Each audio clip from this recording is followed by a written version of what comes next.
UPSC journey में सबसे ज़्यादा ज़रूरी है हाई क्वालिटी नोट्स। तो इस वीडियो में मैं तुम्हें दिखाऊंगा कि कैसे ये 3 स्टैंडर्ड सोर्सेज़ यूज़ कर कर हमारी स्टैंडर्ड बुक्स, एनसीईआरटीज़, हमारे न्यूज़पेपर्स और मॉडल आंसर्स, पीवाईक्यूज़ यूज़ कर कर हम कैसे अपने हाई क्वालिटी रिविज़न नोट्स बनाएँगे। ठीक है?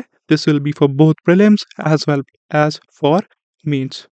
ऑलराइट, तो मैं तुम्हें 3 या 4 प्रैक्टिकल एग्जांपल दूँगा, दोनों मिलकर हम साथ में बनाएँगे notes. Through out the years जितने भी टॉपर्स हैं, सबने यही बोला है कि वन पेजर नोट्स बना लो, one pager notes, quality notes, high quality revision notes बनाकर रख लो। तुम्हारे जितने अच्छे नोट्स होंगे, वहाँ पर उतने ही बढ़िया तुम आंसर्स लिख पाओगे, उतना ही अच्छा तुम्हारा कंटेंट आएगा और उतनी ही अच्छी तुम्हारी रिवीजन हो पाएगी। हम लाखों रुपए देकर ओआरएन में जाकर, करोल बाग में जाकर कोचिंग तो जॉइन कर लेते हैं, बट कभी भी कोई हमें ये नहीं बताता कि नोट्स हम बनाएँ कैसे? कौन-कौन सी चीज़ें ज़रूरी हैं जो हमें चाहिए अपनी स्टैंडर्ड बुक से, न्यूज़पेपर से, ठीक है? ठीक है, बहुत ही ईज़ी तरीका है, लेट अस स्टार्ट। तो नोट्स मेकिंग के लिए सबसे पहले हमें पता होना चाहिए कि यूपीएससी ने क्या-क्या उससे रिलेटेड क्वेश्चन्स पूछे हैं, पीवाईक्यू क्या-क्या पूछे हैं, ठीक है? ताकि हमें पता रहे कौन-सी चीज़ें इम्पोर्टेंट है। तो ये पीवाईक्यू बेस कैसे बनाने हैं, वो ऑलरेडी हम एक वीडियो में डिस्कस कर चुके हैं, ठीक है? तो अब जब हमें पता है कि यूपीएससी क्या-क्या पूछ लेगा, तो मैं बनाना स्टार्ट कर रहा हूँ नोट्स साइक्लोन्स पे, ठीक है? अब ये रही मेरी एनसीईआरटी, सबने पढ़ी है, फिज़िकल ज्योग्राफी की एनसीईआरटी, ठीक है? अब ये है टॉपिक साइक्लोन्स का। मुझे बनाने हैं अपने नोट्स, हमारे सिलेबस में मेंशन्ड है ना, जीएस 1 में साइक्लोन्स। तो अब नोट्स बनाने के लिए सबसे पहले मेरे पास होनी चाहिए साइक्लोन की डेफिनेशन। तो डेफिनेशन मैं कहाँ से लेकर आऊँ? अब मैं खुद थोड़ी ना बनाने बैठूँगा डेफिनेशन, तो ये रही एनसीईआरटी और ये दी हुई है एनसीईआरटी में डेफिनेशन, ठीक है? तो अब ये नोट्स आप डिजिटल फॉर्मेट में भी बना सकते हो और हार्ड कॉपी फॉर्मेट में भी बना सकते हो। उसके लिए ए4 शीट ले लेना, ब्लैंक जो आती है उस पे नोट्स बना लेना, ठीक है? अब डेफिनेशन क्या है इसकी? तो सबसे पहले इंट्रोडक्शन ही हमारे पास होनी चाहिए, साइक्लोन्स होते क्या हैं? तो क्या है? ट्रॉपिकल साइक्लोन्स क्या हैं? These are violent storms. So tropical cyclones are violent storms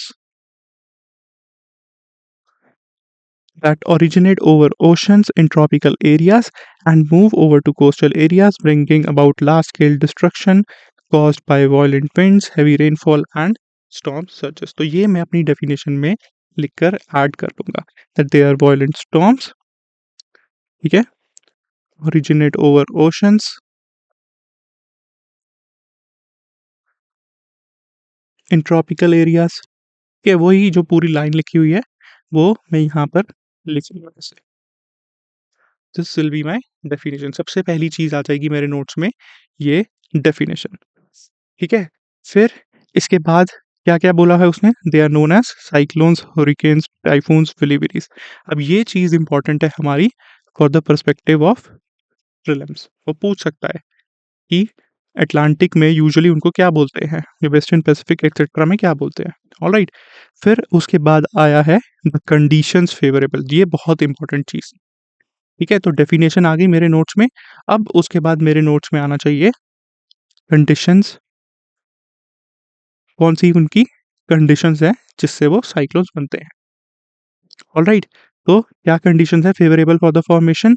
large sea surface with temperature higher than, तो सबसे पहले ये लिख लो, large sea surface with temperature higher than 27 degree Celsius, ठीक है? फिर क्या पूछा उसने? प्रेजेंट ऑफ कोरियोलिस फोर्स होती है, यही लिखा हुआ है,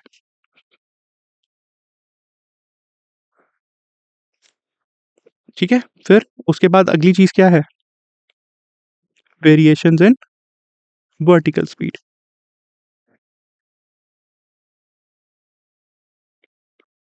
ऑलराइट, ठीक है? फिर pre existing wind, low pressure और अपर डाइवर्जेंस।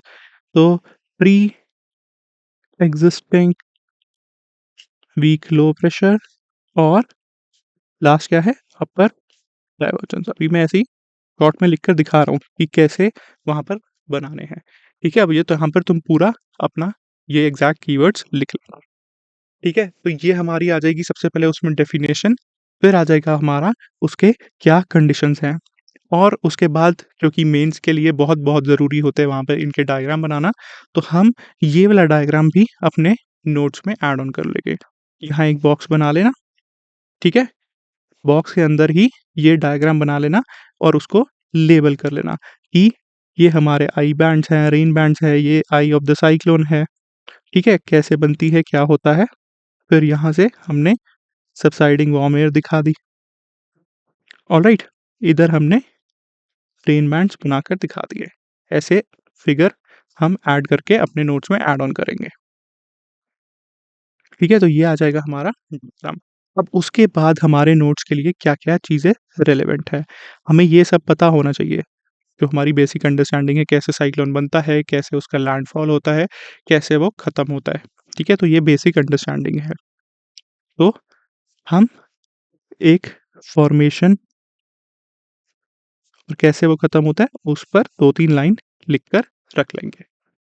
ठीक है? अब देखते हैं कि कैसे साथ में पीवाईक्यूज़ को यूज़ करेंगे, कैसे हम न्यूज़पेपर्स को यूज़ करेंगे अपने नोट्स ऐड करने के लिए। ये तो हो गया हमारा एनसीईआरटी से जो-जो हमें मसाला चाहिए था, वो सब हमें मिल गया एनसीईआरटी के थ्रू। ऑलराइट, अब इसके बाद देखते हैं हम कैसे हमें पीवाईक्यू यूज़ अब पीवाईक्यू में देखो उसने क्या पूछा, what is sea surface temperature? In fact ये अभी 2024 के मेंस में पूछा। How does it affect the formation of tropical cyclones? तो अब फॉर्मेशन के लिए हमें ऑलरेडी कंडीशंस पता हैं, ये कंडीशंस हमारे नोट्स में लिखी हुई हैं। इसमें हमने एक देखा था sea surface with temperature greater than 27 degree Celsius. अब उसने ये पूछा कि सी सरफेस टेम्परेचर राइज़ क्या हो रहा है? उसकी वजह से क्या इफ़ेक्ट पड़ेगा? तो डायरेक्टली हमें पता चल गया, हमें ऑलरेडी हमारी यहाँ पर नॉलेज है, कैसे साइक्लोन बन रहे हैं, तो उसको ये फर्दर एक्सेंचुएट कर रहा है, उसे और ज़्यादा बढ़ा देगा। अब यही चीज़ आई हुई थी न्यूज़पेपर में भी, ठीक है?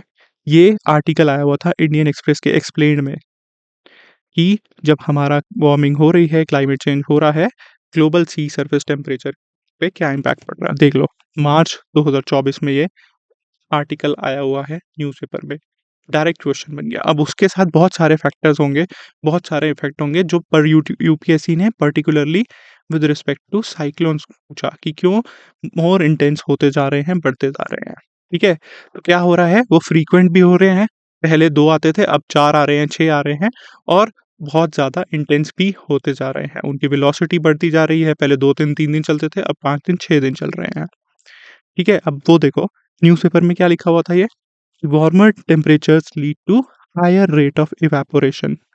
कॉमन सेंस, पता है हमें ज्योग्राफी, पानी ज़्यादा गर्म तो इवेपोरेशन भी ज़्यादा, as well as the transfer of heat from the oceans to air.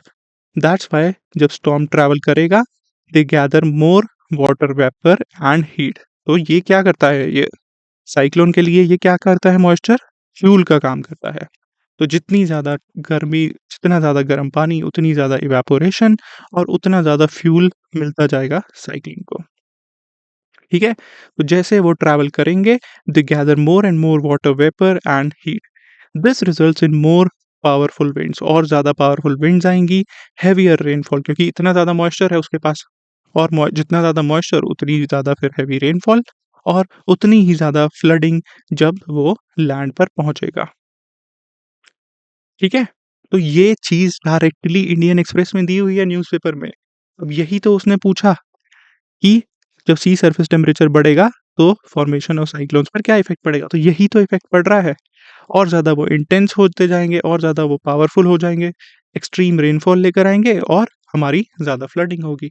अब यही चीज़ हम अपने नोट्स में कैसे ऐड ऑन करके रखेंगे? हम लिख लेंगे कि ग्लोबल वार्मिंग की वजह से, ठीक है? कि ग्लोबल वार्मिंग की वजह से हम पर क्या-क्या इफ़ेक्ट पड़ रहा है ऑन साइक्लोन्स। ठीक है? सी सरफेस टेम्परेचर उसमें से एक फैक्टर हो जाएगा, उसका भी हम साथ में लिख लेंगे। ठीक है? अब फिर ये तो हो गया एक पर्सपेक्टिव। अब तुमने मान लो कोई और न्यूज़पेपर में न्यूज़ पढ़ी। तुमने क्या न्यूज़पेपर में न्यूज़ पढ़ी कि डेटा दिखा रहा है कि अरेबियन सी में साइक्लोन डबल हो रहे हैं। ऑलराइट? अब मान लो यूपीएससी इस पर क्वेश्चन पूछ ले अगली बार। अभी तो उसने इस पे पूछ लिया, अगली बार उस पे पूछ लेगा। तो ये भी चीज़ तुम्हारे नोट्स में ऐड ऑन करके रख लो क्योंकि ये बहुत इम्पोर्टेंट है। ऑलराइट। तो फिर हम अगली डायमेंशन क्या खोल लेंगे, अगली डायमेंशन हम ऐड ऑन करके रख लेंगे क्या, कि अरेबियन सी में ज़्यादा क्यों बढ़ रहे हैं, और इसके साथ कुछ कुछ एग्जांपल्स भी याद करके रख लेना जो कि तुम्हें डायरेक्टली न्यूज़पेपर में आएंगे। ठीक है, हो सके तो एक दो ये डेटा पॉइंट्स भी याद रख लेना। ठीक है, तो इसका क्या रीज़न था, इसके लिए एक पर्टिकुलर रिपोर्ट आई थी जिसने दिखाया था कि अरेबियन सी में भी सी सरफेस टेम्परेचर इंक्रीज होता जा रहा है। ठीक है, तो अब क्या रिपोर्ट है वो, that cyclones in this zone have more than double during the last 15 years. तो ये एक डेटा पॉइंट हम याद रख लेंगे कि लास्ट 15 ईयर्स में मोर देन डबल हुए हैं। ऑलराइट, तो ये हमने न्यूज़पेपर से कंटेंट ले लिया, यहाँ से हमें डायरेक्टली मिल गया सी सरफेस टेम्परेचर से क्या फ़र्क पड़ रहा है, और ये हमें एक नया पर्सपेक्टिव देखने को मिला कि जो हमारा अरेबियन सी का टेम्परेचर है उसकी वजह से वहाँ अरेबियन सी में डबल क्यों हो रहे हैं साइक्लोन, बे ऑफ बंगाल की जगह अरेबियन सी में क्यों ज़्यादा आ रहे हैं। ठीक है, ये एक और एनालिटिकल पर्सपेक्टिव हो गया। अब ये सारी चीज़ें तुम्हें कहाँ से मिल रही हैं, ये डायरेक्टली जो तुम न्यूज़ पढ़ रहे हो उससे मिल रही है। इसी से ही लिंक कर कर यूपीएससी ऐसे क्वेश्चंस पूछ रहा है। इसीलिए न्यूज़पेपर पढ़ना बहुत बहुत ज़्यादा ज़रूरी हो चुका है। ठीक है, तुम्हें पता होना चाहिए क्या कंटेम्परेरी इश्यूज़ चल रहे हैं। देखो डायरेक्टली उसने इससे उठाकर पूछा। अभी आगे एक और ऐसी ही चीज़ दिखाऊँगा जो डायरेक्टली तुम्हारी इंडियन एक्सप्रेस के थ्रू सॉल्व की जा सकती थी। ठीक है, तो ये दोनों पर्सपेक्टिव भी हम अपने नोट्स में ऐड ऑन करके रख लेंगे। तो अब हमारे नोट्स कैसे दिखेंगे, हमारे नोट्स एक बार जब बन जाएँगे तो फिर ऐसे दिखेंगे।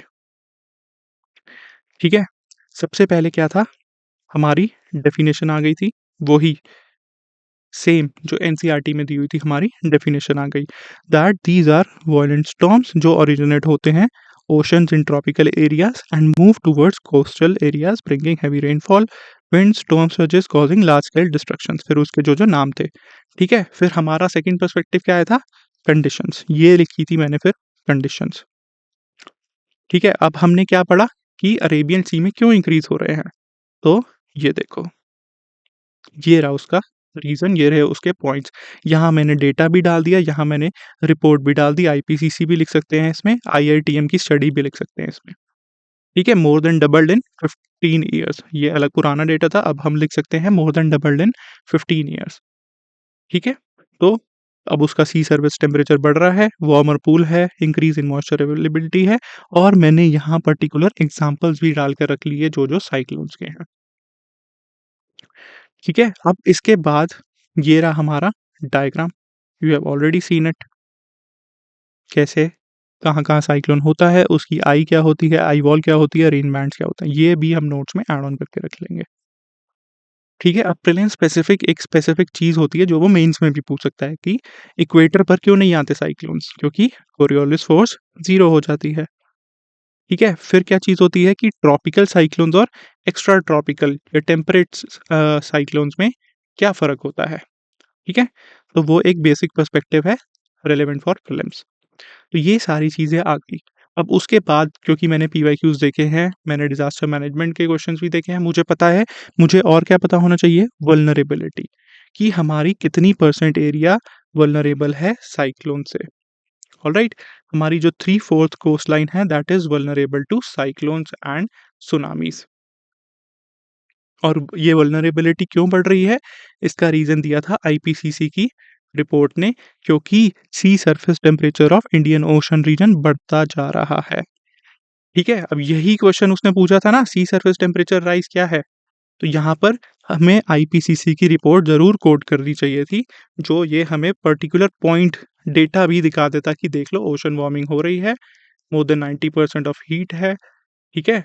इसकी वजह से सी सरफेस टेम्परेचर बढ़ रहा है।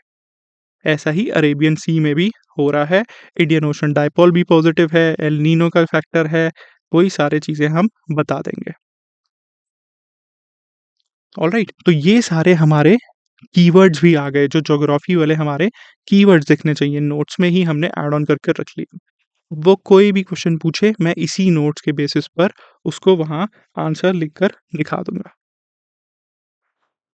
ठीक है? अब उसके बाद एक चीज़ आती है सॉल्यूशंस, क्योंकि वो यूजुअली जो डिज़ास्टर मैनेजमेंट जीएस 3 वाला पार्ट है ना हमारा, उसमें वो पूछता है साथ में कि सॉल्यूशंस बताओ, एनडीएमए गाइडलाइंस बता दो, या फिर गवर्नमेंट ने क्या इनिशिएटिव्स लिए हैं टू टैकल साइक्लोन।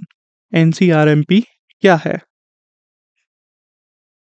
ठीक है, तो ये बहुत इंपॉर्टेंट हो जाता है किसी भी डिजास्टर के लिए, क्योंकि cyclone is not only important GS 1 के लिए, it is also important GS 3 के लिए। ठीक है, तो हम क्या करेंगे, ये सबसे पहले हमारा इसमें जो है सॉल्यूशंस मेजर्स वाला पार्ट भी ऐड ऑन करके रख लेंगे। अब ये तुम्हें कहाँ से मिलेंगे? ये तुम्हें मिल जाएंगे मॉडल आंसर से। मॉडल आंसर्स में डायरेक्टली लास्ट में देख लेना दिया होता है। अभी मैं अगले क्वेश्चन में पर्टिकुलर एक आंसर दिखा भी दूंगा, तो वहां पर ऐसे मेजर्स दिए होंगे कि क्या क्या हमने किए हैं, क्या करने की ज़रूरत है। इसमें ऐसे कीवर्ड्स पे फोकस कर लेना, बायोशील्ड्स, शेल्टर बेल्ट्स, मैंग्रोव्स। ठीक है, और कोई पर्टिकुलर इसमें केस स्टडी मिली तो वो भी उसमें ऐड ऑन कर कर रख लेना। साथ में एनसीआरएमपी, और जैसे केस स्टडी ये थी ओडिशा में अर्ली वार्निंग सिस्टम से डेथ्स बहुत कम हो गई हैं। ठीक है, तो ऐसे ही हमारा एक पेज में पूरा साइक्लोन कवर हो गया, एक पेज में हमारे क्वालिटी नोट्स बनकर तैयार हो गए। मुझे कभी भी साइक्लोन वाला टॉपिक पढ़ना है, मुझे बार-बार जाकर एनसीईआरटी खोलकर देखने की ज़रूरत ही नहीं है। अगर मैं क बहुत ज़्यादा बहुत दिनों बाद पढ़ रहा हूँ, महीनों बाद पढ़ रहा हूँ, भूल चुका हूँ, ठीक है? तो मैं थोड़ी अंडरस्टैंडिंग डेवलप करने के लिए जाकर देख लूँगा, ठीक है? या पहली बार मैं पढ़ रहा हूँ, जस्ट मेन से पहले 3-4 महीने पहले, तो वो देख लूँगा, वरना मैं डायरेक्टली इसी से ही रिवाइज़ करूँगा, ठीक है? तो अब मैंने एनसीईआरटी पढ़ी, उसके भी सारी चीज़ें मेरे नोट्स में आ गई, जो-जो ज़रूरी थी। फिर मैंने न्यूज़पेपर से एक्स्ट्रा पॉइंट्स लिए, कंटेम्परेरी इश्यूज़ क्या चल रहे थे, वो भी अपने नोट्स में ऐड ऑन कर कर डाल लिए। और मैंने साथ में पीवाईक्यू भी देखा। पीवाईक्यू में भी यूपीएससी ने जो पूछा हुआ था, वो भी मेरे नोट्स में आ गया। ठीक है? सो ये मेरे 1 पेज के नोट्स बनकर हो गए रेडी। अब बस मुझे इसी को ही बार-बार रिवाइज़ करना है, इसी के ही बेसिस पर मैं जाकर वहाँ मॉक टेस्ट लिख दूँगा। अब मान लो मॉक टेस्ट में तुम्हें कोई नया क्वेश्चन मिल गया, कोई नई बहुत अच्छी डायमेंशन मिल गई कि तुम्हें लगा कि हाँ यार, ये तो यूपीएससी पूछ सकता है, ये डायमेंशन तो मैंने कवर ही नहीं करी। ठीक है? तो क्या करोगे? तो बस उसी डायमेंशन को भी हम ऐसे ही एक बॉक्स बनाकर या एक स्पेसिफिक स्पेस देकर कवर अप कर लेंगे, अपने नोट्स में ऐड ऑन कर लेंगे। ये लूज शीट्स पे नोट्स बनाने का यही फ़ायदा होता है। जब एक शीट खत्म हो जाए, बाहर से एक दूसरी शीट ऐड ऑन कर दो, ठीक है? इसीलिए जो हम स्पाइरल नोटबुक बनाते हैं, उसमें ज़्यादा फ़ायदा नहीं रह पाता, क्योंकि हम उसमें ऐड नहीं कर पाते पेजेस, ठीक है? तो या तो डिजिटल बना लो अपने, या फिर जो मार्केट में लूज़ शीट्स मिलती है, ठीक है? फ़ोटोकॉपी वाली जो मिलती हैं बंडल, वो लेकर आ जाओ बस एक अपने पास, ठीक है? तो ऐसे 1 पेजर नोट्स तुम्हारे पास बनकर रेडी हो गए साइक्लोन टॉपिक के। अब कभी भी पढ़ना है साइक्लोन, हमेशा यहीं से जाओ और बढ़िया तरीके से इसको रिवाइज़ करो। ऑलराइट? अब देखते हैं हमारा अगला टॉपिक। अगला टॉपिक क्या है? Aurora lights in India, what caused them to be visible even from Ladakh. अब ये इसकी डेट देखना आर्टिकल की, ये है 12 मई 2024 को। इसमें आया हुआ था, इंडियन एक्सप्रेस एक्सप्लेन्ड में न्यूज़पेपर में आया हुआ है ये। ठीक है, ये वेबसाइट से लिया मैंने, मोस्ट प्रोबेबली न्यूज़पेपर में भी आया होगा क्योंकि सेम ही चलता है इनका। तो वही अरोरा का चल रहा था, लद्दाख में भी आया था। अब उसके अंदर भी उसने बहुत सारी चीज़ें दे दी कि क्या होता है, क्यों होता है, ठीक है? अब ये ऐसी चीज़ें तुम्हें न्यूज़पेपर से उठाकर खुद समझनी है, पढ़नी है। ये बहुत ही ज़्यादा ज़रूरी हो जाती हैं, ठीक है? तो क्या क्वेश्चन पूछा, 2024 में मई में ये आर्टिकल आया, और हमारा हुआ कब ये मेंस? सितंबर में, ठीक है? तो 2024 में ही उसने ये प्रीलिम मेंस में पूछ लिया, what are aurora australis and aurora borealis sorry, and how are these triggered. कैसे चलते हैं, कैसे बनते हैं। और यही सेम चीज़ तुम्हें वहाँ पर मिल गई थी इंडियन एक्सप्रेस से। अगर तुमने इस टॉपिक के नोट्स बनाए होते, तो तुम आसानी से इसको कवर अप कर सकते थे। क्यों? क्या था, उसने सीधा सब कुछ लिखकर ही उसने बता दिया कि कैसे बनते हैं, क्या होता है। तुम डायग्राम भी देकर इनफैक्ट बनाया था, वीडियो भी दी हुई थी। वो ऐसे डायग्राम्स हमेशा ऐड ऑन कर लिया करो, स्पेसिफिकली ज्योग्राफी वाले टॉपिक्स में, आर्ट एंड कल्चर में, हिस्ट्री में, बहुत रेलेवेंट रहते हैं उसमें। ठीक है? तो क्या होता है activity on the surface of the sun. Suns क्या होते हैं, चार्ज पार्टिकल रिलीज करता है, and electrons and protons etcetera and magnetic fields called the solar wind. इनको हम क्या बोलते हैं, सोलर विंड। जब वो सोलर विंड जाती है अर्थ की तरफ, तो वो हमारी मैग्नेटिक फील्ड से डिफ्लेक्ट हो जाती है और वो पूरी क्या होता है, पोल्स की तरफ डायरेक्ट होनी स्टार्ट हो जाती है। ठीक है? तो हमारी मैग्नेटिक फील्ड कैसे ऐसे करती है। ऑलराइट, आई डोंट नो अभी ये डायरेक्शन ठीक है या नहीं, बट जो इधर से फिर चार्ज पार्टिकल्स आ रहे होते हैं, वो सब इससे डिफ्लेक्ट होकर सब पोल्स की तरफ जाना स्टार्ट कर देते हैं। ठीक है? हम however some of the charged particles are trapped in the magnetic field and they travel down the magnetic field lines at north and south poles into the upper atmosphere. ठीक है? फिर क्या होता है, फिर वो होता है इंटरेक्शन, जो हमारी ऑलरेडी गैसेस प्रेजेंट हैं एटमॉस्फेयर में, उनके साथ इंटरैक्ट करते हैं और फिर वो लाइट एमिट करती है। ठीक है? अब उसने तो पर्टिकुलर कलर नहीं पूछे कि कौन सा कलर कैसे बनता है, बट इन्होंने ये भी बता दिया था कि जो ग्रीन कलर है दैट इज प्रोड्यूस जब ऑक्सीजन के साथ होता है, एंड नाइट्रोजन के साथ जब होता है तो ब्लू एंड पर्पल शेड्स आते हैं। ठीक है? तो ऐसी चीजें हमारे लिए बहुत ज्यादा इंपॉर्टेंट हो जाती हैं। अब ये सारा का सारा इस क्वेश्चन का कंटेंट तुम्हें एक ही इंडियन एक्सप्रेस के आर्टिकल में मिल गया। कैसे होते हैं, क्या होते हैं, कैसे ट्रिगर होते हैं। ठीक है? अब मान लो वो एक कल को नई डायमेंशन पूछ ले कि अच्छा यूजुअली नॉर्थ पोल और साउथ पोल्स पर होते हैं, तो फिर इंडिया में कैसे दिख गया वो। हो सकता है वो यही डायमेंशंस पूछ ले, और यही तो आर्टिकल था। तो यही उसने बताया था कि why they were visible from Ladakh. ठीक है?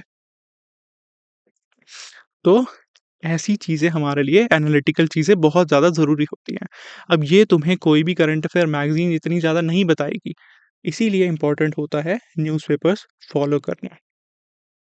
ठीक है? और हमारे नोट्स बनाना। अब स्टैंडर्ड नोट्स तुम्हें पता चल गए कैसे बनाने हैं, बहुत ही सिंपल तरीका है। बेसिक अपनी बुक्स, ज्योग्राफी एनसीईआरटीज़, लक्ष्मीकांत, फिर हमारे मॉडल आंसर्स, और सबसे इम्पोर्टेंट चीज़ साथ में न्यूज़पेपर। जो पेपर एनालिटिकल आ रहा है वो न्यूज़पेपर से ही तो चीज़ें उठाकर लिंक कर रहे हैं उनको। ठीक है? वो अंडरस्टैंडिंग तभी तो पूछ रहा है। ऑलराइट, अब देखते हैं हमारा नेक्स्ट टॉपिक, सिटीज़न चार्टर। तो समझ गए? ऐसे ये टॉपिक डायरेक्टली न्यूज़पेपर्स के थ्रू कवर किया जा सकता था अगर हमने इसके नोट्स बनाए होते। तो नोट्स में हम वही बता देंगे, और ऑरोरा ऑस्ट्रेलिस बोरेलिस ऐड करके रख लेना क्या होता है, एक डायग्राम ऐड कर लेना। ठीक है? तो पहले ऑस्ट्रेलिस बोरेलिस दोनों ऐड कर लेना। ठीक है? एक इसकी डेफिनेशन बनाकर रख लेना, यहाँ जो तुम इंट्रोडक्शन में लिखोगे। फिर कैसे होते हैं वर्किंग, या फिर ट्रिगर कैसे होते हैं उसका मैकेनिज्म बता देंगे। इसमें फिर हम ये वाला डायग्राम भी अपना ऐड ऑन कर डाल देंगे।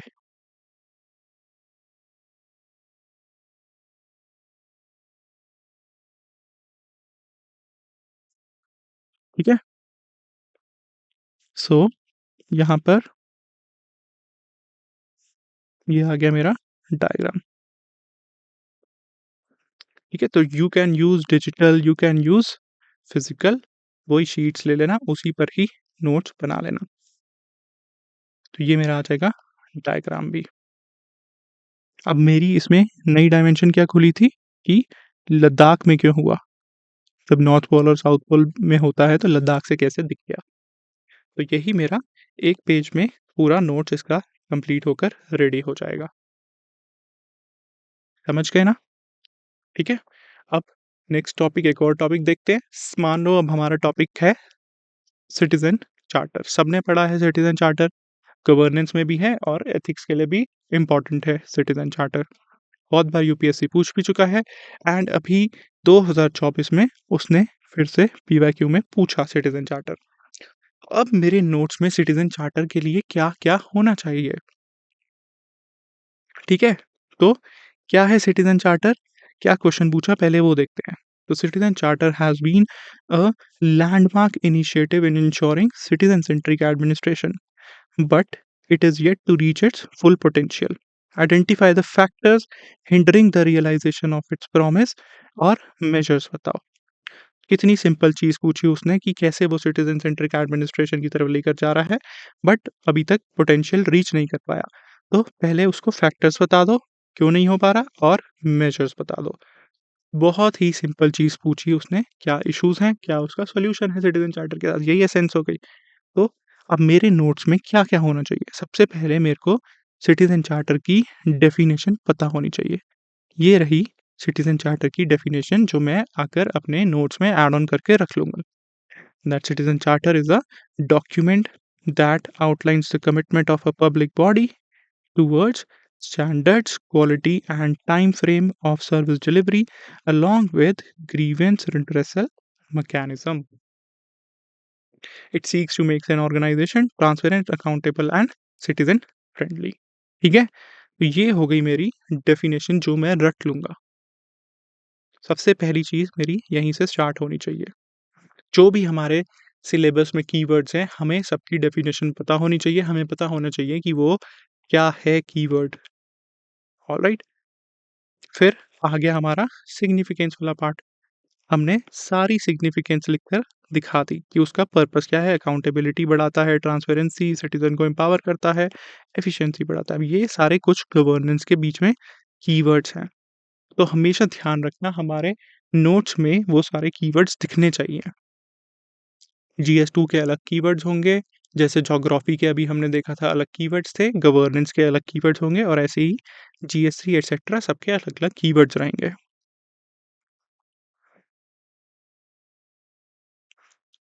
ठीक है? फिर चैलेंजेस क्या हैं सिटीज़न चार्टर के साथ? चैलेंजेस हैं awareness, resistance to change, monitoring and evaluation का इश्यू रहता है, inadequate publicity, no backing, lack of consultation, vague unrealistic targets etcetera. अब इसका सॉल्यूशन क्या है? यही उसने पूछा ना, सजेस्ट पहले तो फैक्टर्स आ गए, तो ये हो गए हमारे फैक्टर्स। फिर उसने पूछा था measures to overcome them. Measures to overcome them में हमें बताना है सॉल्यूशन। सॉल्यूशन क्या है हमारा? Make it more effective. अब ये हम अपनी तरफ से भी लिखेंगे और साथ में ये भी लिखेंगे कि सेकंड एआरसी ने भी यही चीज़ बोली है। ऑलराइट, तो सेकंड एआरसी ने भी यही कहा है। उसकी रिपोर्ट का नाम भी याद रख लेना सेकंड एआरसी का या नंबर याद रख लेना। वरना ब्रैकेट में जब भी पॉइंट लिखा मैंने ये, तो मैं ब्रैकेट में आगे लिख दूँगा एज़ पर सेकंड एआरसी। ठीक है? तो हमें ये सारी चीज़ें करने की ज़रूरत है। Wider consultation, regular evaluation, review और हमें जाना है सेवोत्तम मॉडल की तरफ। अब सेवोत्तम मॉडल क्या है, उसका डायग्राम बनाकर रख लो और आंसर में ऐड ऑन कर आ जाना। ठीक है? उसके लिए we have to make citizen charter मोर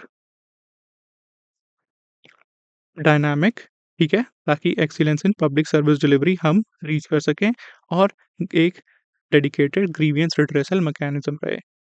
ये है सर्वोत्तम मॉडल। ठीक है? ये सॉल्यूशन में ही आ जाएगा। अब इसमें एक चीज़ मिसिंग है नोट्स में जो तुम्हें अपने नोट्स में ऐड करनी होगी। एक तुम वहाँ पर कंक्लूजन भी डालकर रख लेना।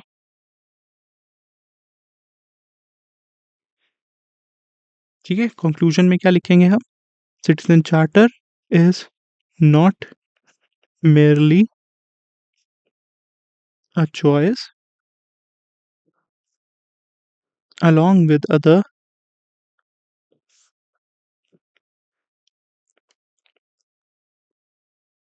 Transparency and accountability measures.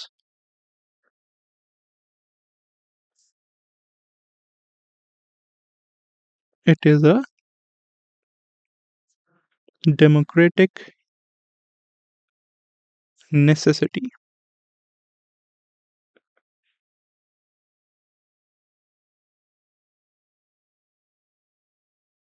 ठीक है? तो citizen charter is not merely a choice along with other transparency and accountability measures. It is a democratic necessity. अब ये मेरी एक बढ़िया सी conclusion हो गई। इसको मैं सोशल ऑडिट के लिए भी सेम कंक्लूजन यूज़ कर सकता हूँ। ठीक है? तो ये मेरे बन गए सिटीज़न चार्टर के नोट्स। एक पेज में मेरे पूरा सिटीज़न चार्टर आ गया। इससे ज़्यादा तुम्हें पढ़ने की ज़रूरत ही नहीं है। ज़्यादा से ज़्यादा कुछ होगा तो इसमें 1-2 एग्ज़ाम्पल्स, वैल्यू एडिशन डालकर रख लो कि कहाँ-कहाँ पर हुआ है। क्योंकि जैसे सोशल ऑडिट वाला होता है, तो सोशल ऑडिट में मेघालय सोशल ऑडिट का लॉ लेकर आया था, ठीक है? मनरेगा में प्रोविज़न्स हैं सोशल ऑडिट के लिए। तो वो सारे एग्ज़ाम्पल्स हम ऐड ऑन कर कर रख लेंगे। ऐसे ही तुम्हें कोई सिटीज़न चार्टर के लिए अच्छा एग्ज़ाम्पल मिलता है न्यूज़पेपर पढ़ते हुए, मैगज़ीन पढ़ते हुए, तो इसको ऐड ऑन कर कर रख लेना। वो हमारा वैल्यू एडिशन का काम करेगा। ठीक है? तो ये ऐसे हमारे बनेंगे बेसिक नोट्स। तुम बोलोगे कि इस सब का सोर्स कहाँ से आया? तो ये डायरेक्टली तुम्हें कहाँ से मिल जाएगा? ये डायरेक्टली मिलेगा मुझे मॉडल आंसर्स से। मैंने भी मॉडल आंसर्स की हेल्प से ही बनाया है ये। ठीक है? तो मॉडल आंसर लिया मैंने, मॉडल आंसर के बेसिस पर कंटेंट उठाया। एक ही तो क्वेश्चन है, क्या इश्यूज़ हैं, क्या सॉल्यूशन है? तो मॉडल आंसर ने मेरे को डेफिनिशन भी दे दी, सिग्निफिकेंस भी बता दी, चैलेंजेस, सॉल्यूशंस भी बता दिए और सर्वोत्तम भी दे दिया। इससे ज़्यादा मुझे सिटीज़न चार्टर पढ़ने की ज़रूरत ही नहीं है। मैं क्यों जाकर वहाँ पर 5 पेज की 10-15 पेजों की पीएचडी करूँ पूरी सिटीज़न चार्टर पे, ज़रूरत ही नहीं है। ठीक है? ये सारी चीज़ें मुझे मिल गई, कंक्लूजन भी रेडीमेड मिल गया मॉडल आंसर से। तो ऐसे तुम्हें मॉडल आंसर्स को यूज़ करना है अपने नोट्स बनाने के लिए। ठीक है? समझ गए? अब मैं एक और दिखाता हूँ मॉडल आंसर्स का यूसेज। जो तुम्हें समझ में नहीं आ रहा था ना, दिक्कत आ रही थी थोड़ी कि मॉडल आंसर्स कैसे यूज़ करने हैं, तो ये देखो। ये था मेरा मॉक टेस्ट का क्वेश्चन। क्या क्वेश्चन है? देखते हैं, अभी मिलकर देखते हैं, आ जाओ। तो मॉक टेस्ट में मेरा क्वेश्चन आया ये, write a brief note on the contribution of Pallavas to the great temple architecture of South India. ठीक है? तो रिपीटेड थीम है, छोलास पल्लवास पूछता ही है। तो मैंने मॉडल आंसर उठाया, वहाँ से मेरे को ये मिल गया क्वेश्चन कि पल्लवा का कंट्रीब्यूशन बताओ टुवर्ड्स टेंपल आर्किटेक्चर। ठीक है? अब यूपीएससी ने क्या क्वेश्चन पूछा इस बार वो देखो। ये तो हो गया था मॉक टेस्ट का, तो यूपीएससी ने क्या पूछा? Contribution of Pallavas for the development of art and literature of South India. ठीक है? अब ये था स्पेसिफिक टेंपल आर्किटेक्चर के लिए, बट यूपीएससी इसको और थोड़ा वाइड बना दिया यूपीएससी ने, उसने आर्ट एंड लिटरेचर भी कवर कर लिया। ठीक है? तो आर्ट में ही हमारा आर्किटेक्चर, स्कल्पचर वगैरह सब कुछ आ जाएगा। ठीक है? तो अब इस मॉडल आंसर्स को हम कैसे यूज़ करेंगे? मैंने मॉडल आंसर पढ़ा, सबसे पहले पल्लवास के बारे में पढ़ा। मैंने मान लो मैंने एनसीईआरटी में भी पल्लवास के बारे में पढ़ा ही नहीं। मुझे पता ही नहीं पल्लवास कौन है, तो मैं कैसे वहाँ आंसर लिखूँगा? वो सारी चीज़ें मुझे मॉक टेस्ट बता रहा है। उसने जो मॉडल आंसर दिया उससे मुझे सारी इन्फॉर्मेशन तो मिल रही है, जितनी मुझे रेलेवेंट चाहिए। वहाँ पल्लवास पे मुझे पीएचडी करने थोड़ी जाना है। वहाँ तो मुझे खाली 10 मार्कर का ये लिख कर आना है 2 पेज में। ठीक है? तो Pallavas ruled South India from early 4th century to 9th century. मैंने पहले भी बताया था हमारा जो आर्ट एंड कल्चर होता है उसमें ये टाइम पीरियड मेंशन करना ज़रूरी होता है। तो एक हमें ये पता चल गया 4th सेंचुरी से 9th सेंचुरी तक थे पल्लवास। ठीक है? फिर during the rain of Mahendra Varman one तक इट रीच्ड इट्स प्रोमिनेंस। तो एक उसके राजा का नाम पता चल गया महेंद्र वर्मन। फिर पर्टिकुलर कंट्रीब्यूशन किया है आर्ट एंड आर्किटेक्चर में, particularly to the development of Dravidian stone architecture. तो जो हमारा Dravidian style of temple architecture है वो इन्होंने ही एक इम्पॉर्टेंट रोल प्ले किया है। They were the pioneers of this. और इनकी जो एज थी उसको ये भी बोला जाता था पोएट्री एंड स्टोन। तो ये सारी बढ़िया सी चीज़ें मेरे को कहाँ से मिली? किसी बुक से नहीं मिली, ये सब मुझे मिल गया मॉडल आंसर से ही। तो मैं इसी को ही इंट्रोडक्शन ना बना कर रख लूँ? तुम्हें क्या लगता है इस क्वेश्चन में, अगर मैं यूपीएससी ने 2024 में पूछा और ये मेरा मॉडल आंसर है, इनफैक्ट 2021 या 2022 का मॉडल आंसर है ये, मॉक टेस्ट से लिया हुआ है मैंने ये। ठीक है? तो क्या यही इंट्रोडक्शन मैं इसमें फिट नहीं कर सकता? तुम्हें क्या लगता है की जा सकती है, नहीं की जा सकती? इनफैक्ट बहुत ही अच्छे तरीके से की जा सकती है। ठीक है? तो हम पल्लवास के बारे में बता देंगे, उसका र बता देंगे टाइम पीरियड क्या था, कौन-सी सेंचुरी से कब तक था और कैसे इट महेंद्र वर्मन के टाइम पर इट रीच्ड इट्स प्रोमिनेंस और it was known as poetry in stone. ठीक है? They were the great patrons of art and architecture. यही सेम लाइन मैंने अपने नोट्स में लिखी हुई थी, जो मैं वहीं जाकर लगाकर आ जाऊँगा। ठीक है? They were the pioneers of South Indian art and architecture, specially king Mahendra Varman. They were the great patrons. This age was known as age of poetry in stone. Alright? फिर आता है आर्किटेक्चर वाला पार्ट। आर्ट और architecture हम usually art के under ही include कर लेंगे अगर अलग से नहीं पूछा आर्किटेक्चर तो। ठीक है? वरना हमें आर्ट में और डायमेंशंस खोलनी पड़ेंगी। तो मॉडल आंसर्स में क्या दिया हुआ है? 2 फेजेज़ में आर्किटेक्चर को डिवाइड किया है उसने। एक हो गया हमारा rock cut face, temple architecture की बात हो रही है। रॉक कट फेस हो गया और दूसरा हो गया हमारा स्ट्रक्चरल फेस। ठीक है? तो पहला क्या था? Those built during the reigns of Mahendra Varman I and Narasimha Varman I। तो एक हो गया हमारा महेंद्र ग्रुप और दूसरा क्या है हमारा ममल्ला ग्रुप। ये पहले मुझे कभी समझ में नहीं आता था कि भाई पहले कौन आया, बाद में क्या हुआ और क्या चल रहा है। तो मैंने एक बार बस ये मॉडल मॉक टेस्ट का आंसर पढ़ा और उसी से ही पूरी क्लैरिटी आ गई। क्या है? महेंद्र वर्मन I का आया था महेंद्र ग्रुप, उसमें क्या था? केव टेम्पल्स बनाए जाते थे, एग्ज़ाम्पल भी दिए हुए हैं उसमें, फिर स्पेसिफिक फीचर्स थे, द्वारपाल, door keepers which are defining characteristics.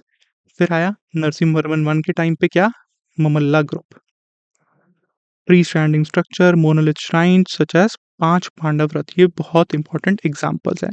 अब यही एग्ज़ाम्पल्स मैं अपने नोट्स में ऐड ऑन कर कर रख लूँगा। 5 पांडव रथ, फिर अर्जुन्स पेनेंस, महाबलीपुरम वाला स्कल्पचरल मास्टरपीस। अब ये सारी चीज़ें क्या लगता है तुम्हें, आर्ट में नहीं जाएँगी ये सारी चीज़ें? क्यों नहीं जाएँगी? बिल्कुल जाएँगी। यही सारी चीज़ें तो मैं उधर आर्ट में लिख कर आऊँगा जो यूपीएससी ने अभी पूछा है 2024 में। फिर सेकंड फेज़ क्या होता है? Structural phase. स्ट्रक्चरल फेज़ में क्या हुआ? फ्री स्टैंडिंग टेम्पल्स ग्रेनाइट से, मोर्टार से बनने स्टार्ट हो गए, जिसने फाउंडेशन रखी हमारे द्रविडियन टेम्पल आर्किटेक्चर की। दीज टेम्पल्स टिपिकली फीचर्ड अ गर्भगृह, ये सबको पता होगा।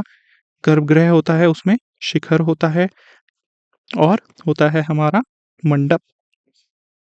ठीक है? अब इसके भी 2 ग्रुप आ गए आगे, राजसीमा ग्रुप, नंदीवर्मन ग्रुप। ठीक है? अब इसकी डिटेल में नहीं जाएँगे। बस इसके एग्ज़ाम्पल्स देख कर रख लेना। शोर टेम्पल महाबलीपुरम और नंदीवर्मन II राजा का नाम। ठीक है? अब ये सारी चीज़ें जस्ट फॉर एन एग्ज़ाम्पल, ये मैंने पढ़ा मॉडल आंसर्स। अब इसको मैं कैसे उतारूँगा अपने नोट्स में? इसको मैं ऐसे लेकर गया अपने नोट्स में। तो रॉकेट फेस आ गया और स्ट्रक्चरल फेस आ गया। देखो बिल्कुल सेम ही चीज़ मैंने ऐड ऑन कर कर रख ली थी। तो महेंद्र वर्मन ग्रुप, ममल्ला ग्रुप, उसमें क्या फीचर्स थे वो लिखकर बता दिए और एग्ज़ाम्पल लिख दिए, द्वारपाल एटसेट्रा। फिर नरसिंहवर्मन में क्या आया? अर्जुन पेनेंस, 5 पांडव रथ, पिलर्ड हॉल्स, मोनोलिथिक रथ्स। फिर आ गया हमारा स्ट्रक्चरल फेज़, जो अभी जैसे दिखते हैं वैसे ही फाउंडेशन स्टार्ट हो गई, मंडप-वंडप सारे बनने शुरू हो गए। ठीक है? राजसीमा आ गया, शोर टेम्पल, कैलाशनाथ टेम्पल, फिर लास्ट में आ गया हमारा नंदी वर्मन ग्रुप। ठीक है? फिर अब इसकी कंक्लूजन क्या कर सकते हैं? That they laid the foundation of Dravidian style. Simple. तो मुझे पूरी क्रोनोलॉजी पता चल गई कि न मल्लवास के केस में क्या हुआ, कौन पहले आया, कैसे उन्होंने टेम्पल आर्किटेक्चर बनाना शुरू किया। अब मान लो प्रीलिम्स में क्वेश्चन आया यही क्रोनोलॉजी में कि कौन-सा राजा इनमें से पहले आया, उसका ऑर्डर बताओ, तो तुम बता नहीं सकते क्या? बता सकते हो ना? ठीक है? और यही सारी चीज़ें मैं इस आंसर में भी लिख सकता हूँ। बस लिटरेचर वाला पार्ट मेरा मिसिंग है। आर्ट वाला पार्ट तो मैं लिख सकता हूँ ना based upon the content that I have. मुझे पता है कि मोनोलिथिक रथ बनाए वहाँ पर, ठीक है? फिर जो उनके सैंक्टम्स होते थे, उन्होंने दिखाया द्वारपाल से गार्डेड होते हैं, तो वो स्पेसिफिक फेसेस एटसेट्रा वहाँ बनाते हैं। फिर स्कल्पचर मास्टरपीस जैसे कि अर्जुन्स पेनेंस वो दिखाया हुआ है, तो ये सब आर्ट में ही तो जाएगा। ठीक है? फिर स्ट्रक्चरल फेसेस में भी स्पेसिफिक चेंजेस हो गए और वो कुछ-कुछ चीज़ें हम उसकी और आर्ट में ऐड ऑन कर कर लिख देंगे। इसके अलावा भी हम वहाँ आर्ट वाले पॉइंट में 2-3 चीज़ें और लिख कर आएँगे। ठीक है? फिर लिटरेचर वाला इज़ कंप्लीटली डिफरेंट। बट समझ में आया कैसे तुम्हें इसी कंटेंट को यूज़ करना है, यही कंटेंट तुम्हारा यूज़ किया जा सकता है। अब मान लो उसने लिटरेचर वाला पूछ लिया, तो अब मैं इसी नोट्स में, जो मेरे ये नोट्स बनकर रेडी हो चुके हैं, इन्हीं नोट्स में मैं एक लास्ट में डायमेंशन ऐड ऑन कर लूँगा या एक और पेज ऐड कर लूँगा, जिसमें मैं लिख लूँगा द्रवियन लिटरेचर का। ठीक है? 10 मार्कर का ही तो पूछा है, कितने पॉइंट्स होंगे? ज़्यादा से ज़्यादा 5 पॉइंट। तो 1, 2, 3, 4, 5, 5 पॉइंट्स मैं लिख लूँगा पर्टिकुलर एग्ज़ाम्पल्स के साथ कि कौन से उनके तमिल लिटरेचर हो गई, तमिल महाभारत हो गई, संस्कृत-वंस्कृत जौन-सी भी लैंग्वेज में था, जैसा भी था, everything with examples I will write it down in the next dimension. ठीक है? तो ये मेरे हो गए नोट्स कंप्लीट इतने से पेज में पल्लवास के। इससे ज़्यादा ज़रूरत ही नहीं है ना। मुझे इंट्रो भी आ गई, सारे examples, temple architecture, art, literature सब कुछ आ गया। इससे ज़्यादा I don't want to know about Pallavas. Alright? अगर वो कुछ नया पूछ रहा है तो it will be new for everyone. तो ऐसे तुम्हारे जीएस के 1 पेज नोट्स बनेंगे बेस्ड अपॉन हमारी एनसीईआरटीज़, हमारी लक्ष्मीकांत स्टैंडर्ड बुक्स और हमारा न्यूज़पेपर्स एंड मॉडल आंसर्स। अब इसकी कंक्लूजन देखते हैं एक बार। उसने लिख दिया, they are recognised as pioneers of temple architecture in India. The groups of monuments at Mahabalipuram showcase their artistic and architectural prowess.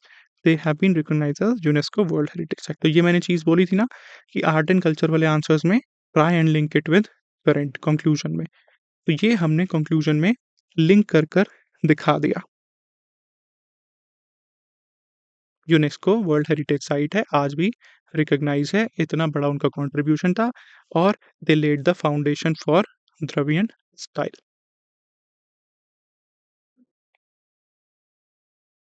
ठीक है? तो बहुत ही सिंपल, बहुत ही अच्छा तरीका है जिससे हम ये नोट्स बना सकते हैं। अब तुम्हें समझ में आ गई है, हमने बेसिक ही चीज़ें यूज़ की हैं, बिल्कुल बेसिक चीज़ें, किसी और चीज़ के पीछे भागना ही नहीं है। ठीक है? सारा डर खत्म कर दो अपना, अपने मन से नोट्स बनाने का, बहुत ही आसान तरीका है नोट्स बनाने का, कोई रॉकेट साइंस नहीं है। द थिंग इज़ कोई बताता ही नहीं है कैसे बनाने हैं। जिसने खुद पेपर लिखा होगा, कभी बनाए होंगे, वो तो आकर बताएगा कि कैसे बनाने हैं। जिसने खुद कभी आज तक दिया ही नहीं, वो क्या बताएगा कि नोट्स कैसे बनाएँ? ठीक है? तो बेसिक हमारी चीज़ें, हमारी स्टैंडर्ड बुक्स, हमारी एनसीईआरटीज़, न्यूज़पेपर्स और हमारे PYQs and model answers. Alright? तो समझ गए कैसे हमारे नोट्स बनाए जाएँगे? बेसिक 3 चीज़ें, हमारी मॉक टेस्ट के मॉडल आंसर, फिर हमारी एनसीईआरटी स्टैंडर्ड बुक्स प्लस यहाँ पर पीवाईक्यू भी। पीवाईक्यू की नॉलेज होना बहुत ज़्यादा ज़रूरी है। इससे क्या होगा, हम सारी डायमेंशंस समझ पाएँगे कि यूपीएससी कहाँ-कहाँ पूछ सकता है, क्या-क्या पूछ सकता है। ठीक है? तो ये mock test, model answers PYQ, NCERT standard books और हमारा न्यूज़पेपर, इंडियन एक्सप्रेस या हिंदू। इसमें एक्सप्लेन्ड सेक्शन बहुत अच्छा रहता है इंडियन एक्सप्रेस का, that is very, very helpful. अभी तुमने देखा ना कैसे डायरेक्टली 2 क्वेश्चन, अभी तो मैंने दिखा दिए तुम्हें डायरेक्टली 2 क्वेश्चन, ऐसे कितने क्वेश्चन तुम्हें मिलेंगे। सैटेलाइट टोल वाला भी वो आया हुआ था इंडियन एक्सप्रेस में, बहुत सारी चीज़ें आ जाती हैं यार उसमें। तो ये तुम्हें मिल गया इंडियन एक्सप्रेस से, फिर ये तुम्हें मिल गया इंडियन एक्सप्रेस से, सिंपल। यही तो तुम्हारी अंडरस्टैंडिंग देखते हैं वहाँ यूपीएससी। ठीक है? तो ये बेसिक 3 सोर्सेज़ रेफ़र कर हम अपने ऐसे high quality notes with examples, with value addition, second ARC etcetera बनाएँगे, कंप्लीट कर लेंगे और कंप्लीट जीएस ऐसा ही हमारा बन जाएगा फॉर ऑप्शनल के लिए। ठीक है? सो लेट मी नो कैसा लगा ये video? Should we bring more such videos notes making के लिए, या बाकी कोई भी पर्टिकुलर डाउट है आपके मन में, कोई भी पर्टिकुलर क्वेरी है जिसके लिए यू थिंक कि हमें उसकी भी वीडियो बनानी चाहिए, जो हमारा इश्यू सॉल्व नहीं हो पाता प्रिपरेशन में। ठीक है? I will try and bring more such video जिससे आपकी ज़्यादा से ज़्यादा हेल्प हो। ठीक है? Along with that I'll be taking strategy sessions, subject wise answer writing sessions, and one to one mentorship in our new launched Unacademy per mentorship initiative. ठीक है? तो under this initiative there will be very, very special sessions. जैसा आज ये session था note making वाला, वैसे ही मैं पर्टिकुलर सेशंस लूँगा कि कैसे हमें चीज़ें कवर करनी है। There will be weekly 1 to 1 discussion आप सभी के साथ individual discussion. For first 2025 students I will be taking personalised mentorship. फिर हमारे कुछ ग्रुप सेशंस भी रहेंगे इसमें। Alright, so I will help you out कि नोट्स कैसे बनाएं, कैसे अपना टाइम टेबल प्लान करें और कैसे तुम आंसर्स लिख रहे हो। Just show me your answers, I will go through them. ठीक है, so for that you can join our 1 to 1 mentorship, जिसका description we have shared, sorry, जिसका link we have shared in the description, and you can use the code पारस10 to get an additional 50% discount मिलेगा इससे। You'll be able to enroll it for just 5,000 rupees and this is for next 4 months। हमारा अक्टूबर से लेकर जनवरी तक हमारा purpose यही होना चाहिए कि अगले 4 महीने में हम पूरा मीन्स पेंट स्पेसिफिक जो हमारे नोट्स हैं ऐसे, वो सारे नोट्स हमारे पास बने हों for both GS as well as for PSIR. ठीक है, so if you want to enrol you can for more such sessions. And इसके अलावा आपकी जो भी क्वेरीज हैं, जो भी आपकी फीडबैक है, सजेशंस हैं कि हमें और कौन कौन सी वीडियोस लानी चाहिए, you can mention it in the comment section. Alright, thank you for tuning in, all the best and have a great day.